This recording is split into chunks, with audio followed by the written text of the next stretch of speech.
Chapter 1, Pace.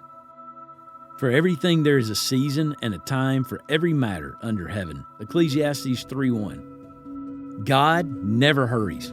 You'll never find a verse in the Bible where God is running or trying to catch up to anything. He's never behind. The Almighty isn't in a rush. If this is the pace of God, exactly where is it we think we're going so fast? The term Godspeed is an old term people once used to wish someone well on a journey. We do want God to go with us and for life to go well, but there's a problem. If you want God to go, you've got to slow down. God walks wherever He goes. God is the prime mover, but He isn't a fast mover. As prime mover, God set all things in motion. As a general mover, God is frustratingly slow.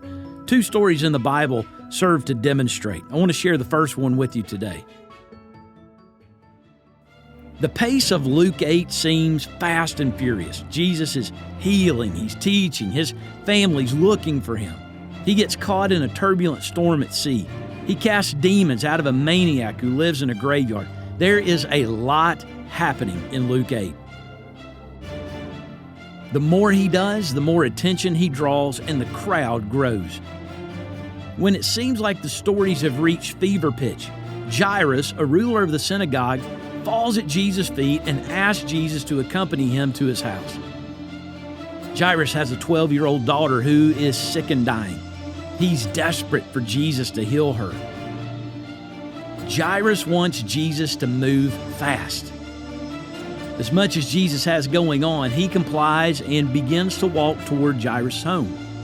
The gospel writer sets the scene. As Jesus went, the people pressed around him. Luke 8:42. Imagine a throng of people, each of whom has needs, vying for Jesus' attention as He walks. The scene is loud and chaotic. All of a sudden, Jesus stops. Unknown to the crowd, a woman with a blood issue has touched the hem of His garment, and she's healed. She's dealt with this problem for 12 years and spent all of her money on physicians, none of whom helped her. Like Jairus, she's desperate. And so Jesus stops. And though the crowd has no idea what's happened, the Master knows. With all that's going on, Jesus is able somehow to focus on one thing. The Master is not a multitasker. The gospel writer describes the crowd around Jesus as a press. So what's a press? A press is like that group of people, the crowd after a concert or a game as they try to exit the stadium. Everyone is moving in the same direction and you can't stop. Jesus addresses the crowd and asks a question. Who was it that touched me? The Bible says that everyone in the crowd denied it, yet Jesus persisted with the question. Peter, wanting to bring some logic to the situation, tells Jesus that it's impossible to know who touched him. Who touched you? Everyone is touching you. Who's not touching you, Jesus? Yet someone touched Jesus in a way that power came out of him, and he knew it. Eventually, the woman reveals herself, and Jesus simply says to her, "Daughter, your faith has made you well. Go in peace."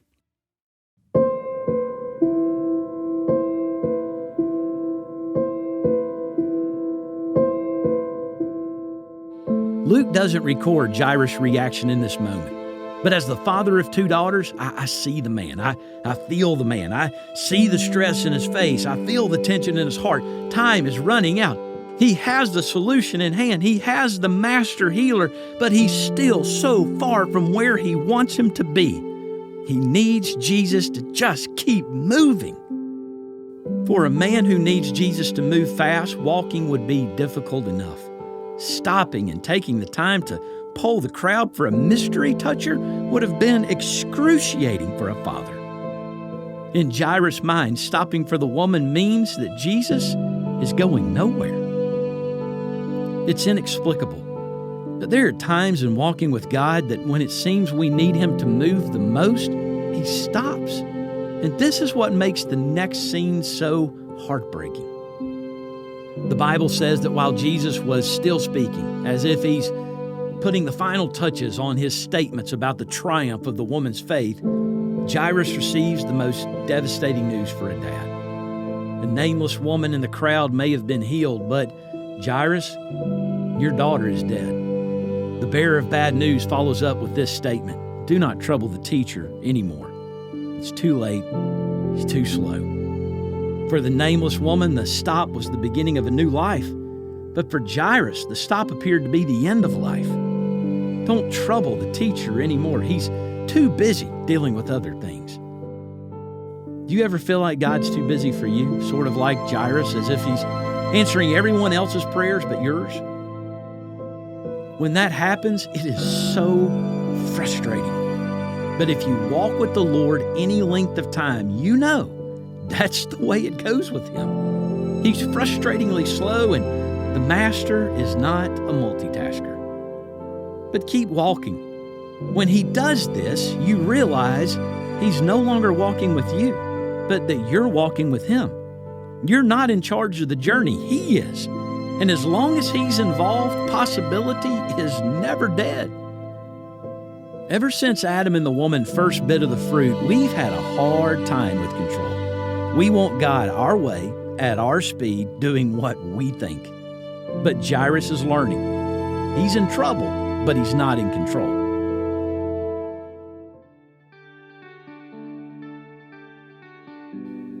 This surrender of control, this God not walking with us, but us walking with God, manifests itself most in our prayer life. Yes, we make our request, our daughter, our son, this bill, this job, this situation, and then the Master begins His seemingly slow, meandering walk toward our situation. Don't miss the journey for the destination. Watch what He does along the way. So Jesus heals the woman, and He gives a word of encouragement to Jairus. Don't fear, only believe. She will be made well.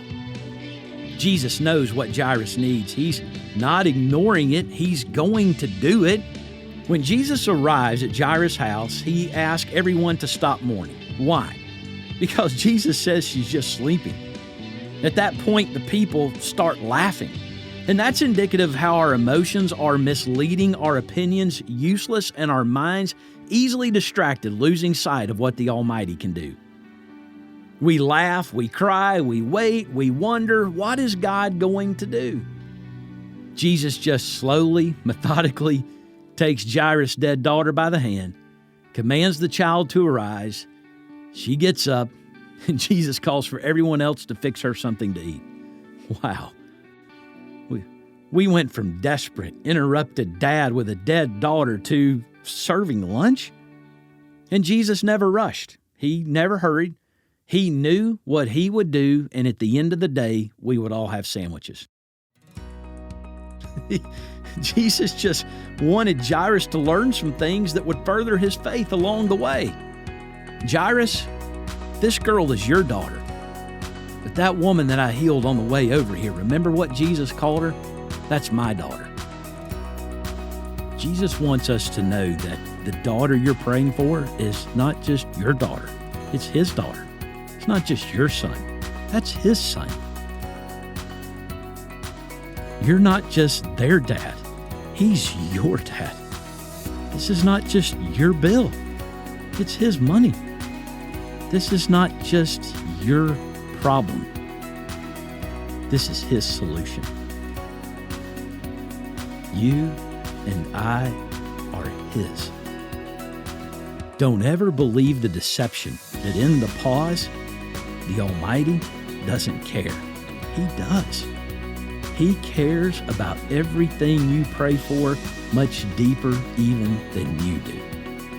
Whenever you follow a God who can raise the dead, you're never late.